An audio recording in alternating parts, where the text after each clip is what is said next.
I'm gonna attempt to make pita bread, and I say attempt to make pita bread because every time I try to make bread, it turns out like shit. For Father's Day, I got my husband a Blackstone, and it came with this cookbook, and I saw that you can make pita bread in here, so that's exactly what we're gonna try to do. I'm gonna follow these exact directions and hope that it turns out good because there's nothing better than fresh, warm pita bread.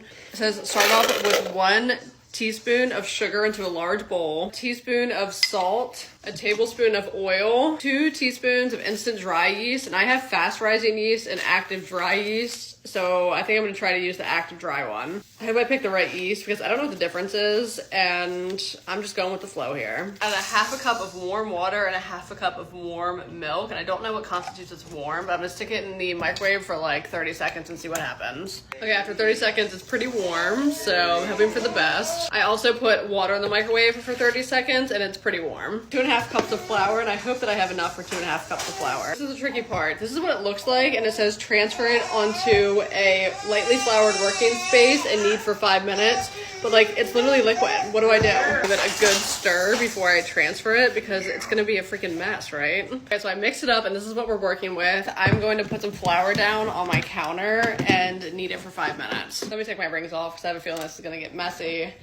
And it's still very, very warm. It says knead for 5 minutes, and Alexa set a timer for 5 minutes. Knead for 5 minutes until it's smooth, but honestly, it already feels smooth, so I think I'm just gonna be done with this because this is a freaking workout. Drizzle a bowl with olive oil, and then put the dough in the bowl and let it rest for 40 minutes. And if this doesn't make more than like 4 pita breads, I'm gonna be pissed because we're making gyros. How do you say gyros? Gyros tonight? Gyros.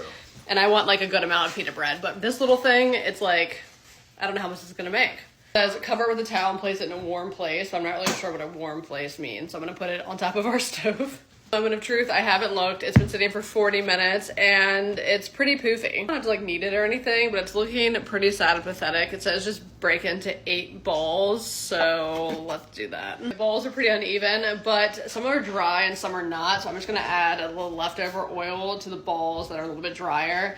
And then it says you cover this with plastic and set it somewhere for 10 minutes. For 10 minutes, I'm gonna make the rest of the things I'm making for dinner. I'm gonna make pork gyros, and I really don't think that I had to flour my counter again. This was like a very unnecessary step. I was gonna do a tzatziki sauce and then a little cucumber and tomato salad. My husband used all the cucumber for breakfast because he had to have a Turkish breakfast. A little Greek yogurt dip with Greek seasoning, dill, and garlic. And then I'm gonna do tomatoes with salt and pepper and lemon juice, and that's gonna be it. I needed a pork loin, and I'm just gonna like chop it up and then put it on the Blackstone with the pitas, and it's gonna be delicious. I'm so mad. Yet again, I have to flour my surface because I didn't know you had to roll these things out. Damn it. This is why I should read directions first, and these better be the best damn things I've ever tasted in my entire life. Another thing to prop my phone up on outside because I'm an idiot, but this is what they look like when they're rolled out. I oiled the Blackstone, and now I'm gonna add them to the Blackstone and hope for the best. I did my best to make these things round, but like, it was just not giving. I'm gonna do a nice little flip.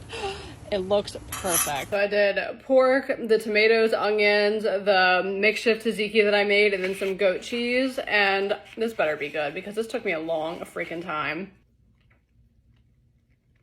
Would have been 10 times better if I ate it while I was hot. My kids were crying and we had to feed them and put them down, but this is freaking bomb.